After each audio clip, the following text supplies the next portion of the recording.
Buongiorno, sto aspettando che esca il binario. Oggi si parte alla volta di Pisa. Allora, ho trovato il binario 21.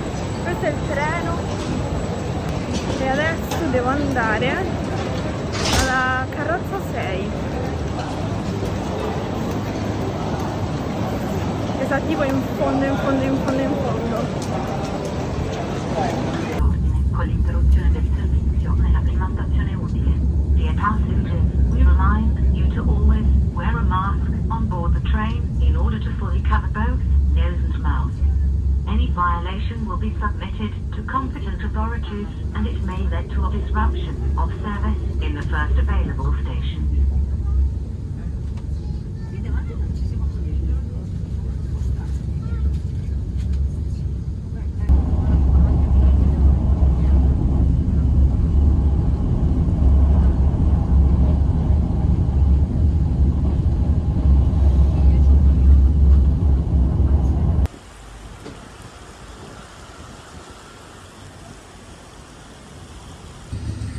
Visto che siamo di passaggio, siamo passati davanti al murale.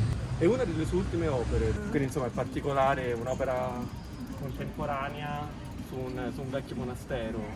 Vita quotidiana anche a Pisa, perché stiamo facendo la spesa. Adesso prendiamo un po' di albicocche, poi cose per la colazione.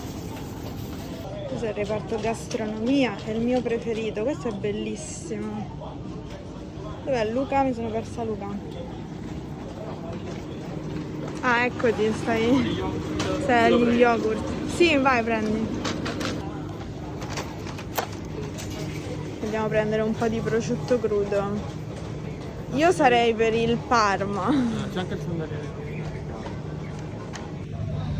Buonasera. Volevamo un po' del prosciutto toscano. 1,5 euro. Sì. Ma siamo stati un'ora nel supermercato. Sì. Sono le 4. Questa è la libreria Ghibellina. Che dicevi che tu sei amico della libraia? Sì. Ovviamente, perché lui conosce tutti qui a Pisa. Beh, un paesone. Libreria storica indipendente. 3 simpaticissime libraie. Bene, quindi se passate per Pisa venite alla libreria Ghibellina.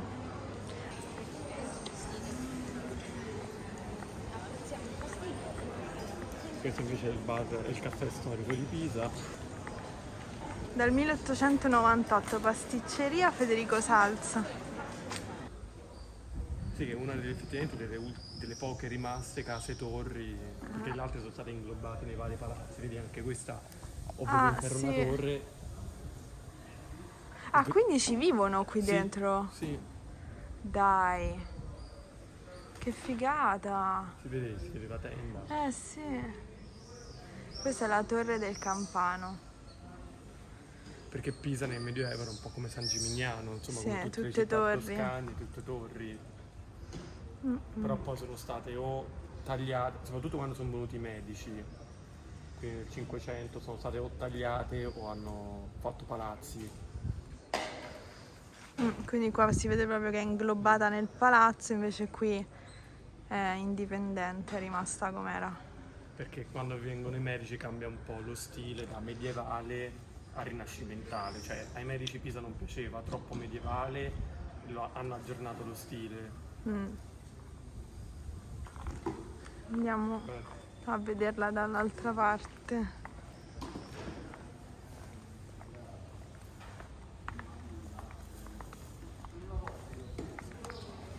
Ecco, siamo arrivati in fondo alla strada e da qui, se ci giriamo, è molto suggestiva da qui perché è proprio tra i palazzi. Molto bella. Cioè, è proprio particolare questa veduta. Sì, perché poi rimane da sola. C'è la mostra di De Chirico. Sì, se infatti Palazzo Blu fanno mostre.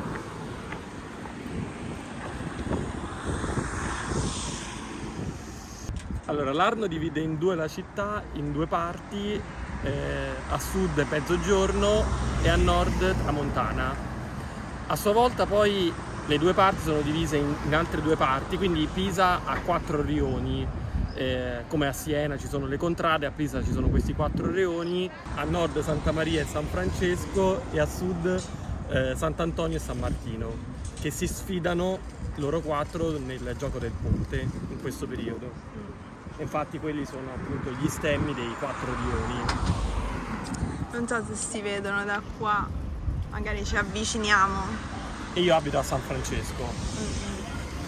Che è il quartiere, è il rione più giusto di tutti. Assolutamente.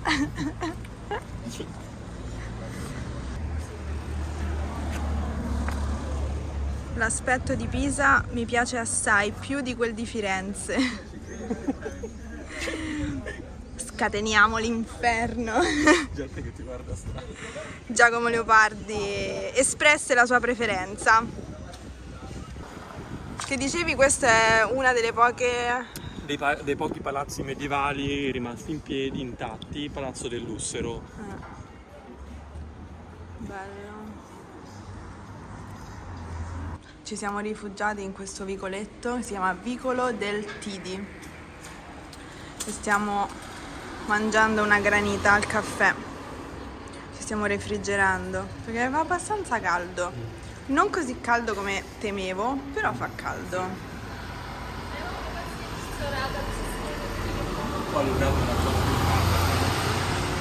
Sì, perché c'è proprio il sole battente. È l'unica zona trafficata.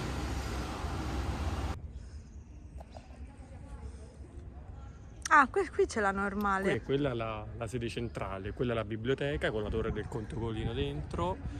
E questo è un collegio, insomma una foresteria. E questa invece è parte dell'università.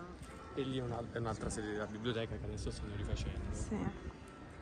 E domani probabilmente entriamo lì, Sì, giusto? facciamo un bel giro, magari Abbiamo i permessi. raccontiamo anche la storia, sì, perché non è aperta al pubblico, nonostante sia un'università pubblica, insomma statale, però non è aperta ai turisti ovviamente. Ci sta questo davanti a noi che sta cantando a squarciagola e non se ne rende conto perché ha le cuffie e sta urlando. Non so se adesso ricomincia per noi lo spettacolo. Ora ti porto da un'altra mia amica, Sì. un'altra libreria. Ah, ok. Conosci tutte le libraie di Pisa? E qui dove facciamo la presentazione martedì. Ok.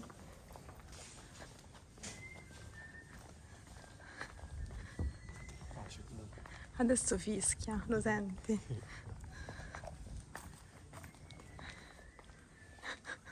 No, ma prima cantava forte proprio, tipo na na na.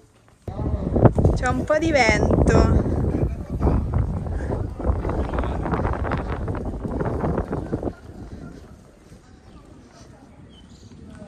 Ed eccoci alla Torre di Pisa, famosa in tutto il mondo per la sua pendenza. Cominciò ad inclinarsi già durante i lavori di costruzione iniziati nel 1173 per via della morbidezza del suolo, un terreno bonificato che era in precedenza paludoso. Qui forse conviene tornarci domani mattina. Sì. Siamo su questa terrazza pazzesca per fare aperitivo. Quelle che si vedono in lontananza sono le Alpi Apuane.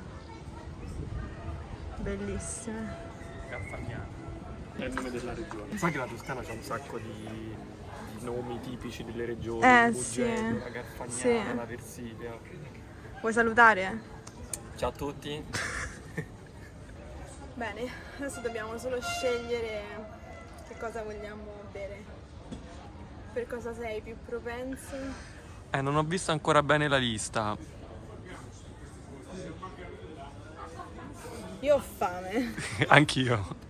quindi un bel tagliere secondo me. Toscano, di salumi e formaggi toscani. Esatto. C'è una bellissima luce comunque. Molto, molto. E a quest'ora non fa caldo. Comunque noi aspettiamo il tramonto. Per cosa? Ah, per riaggiornarci sì. dopo magari. Sì, O sì, o sarà- quando arriva il cibo o quando Sarà ancora più bello. tramonta. A cosa brindiamo? Direi 400.000 iscritti Vai.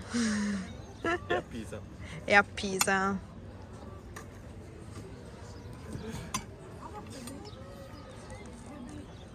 Allora, qui abbiamo preso un tagliere toscano con salumi di vario tipo e crostini. E lì anche c'è una selezione di crostini.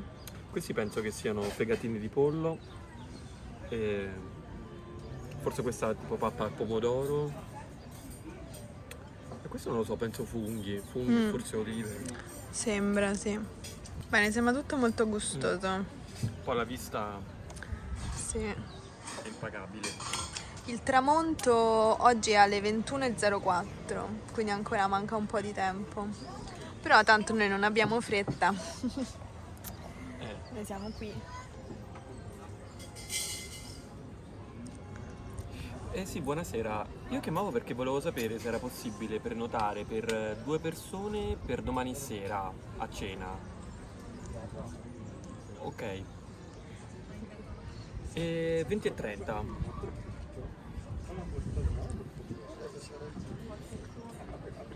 Sì, allora, Luca 348.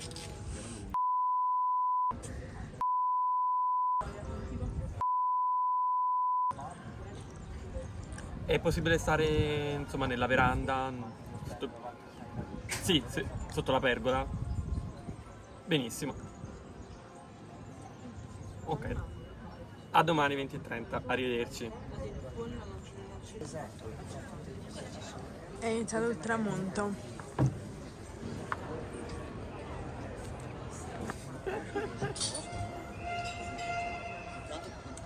Si sente che è iniziata la partita.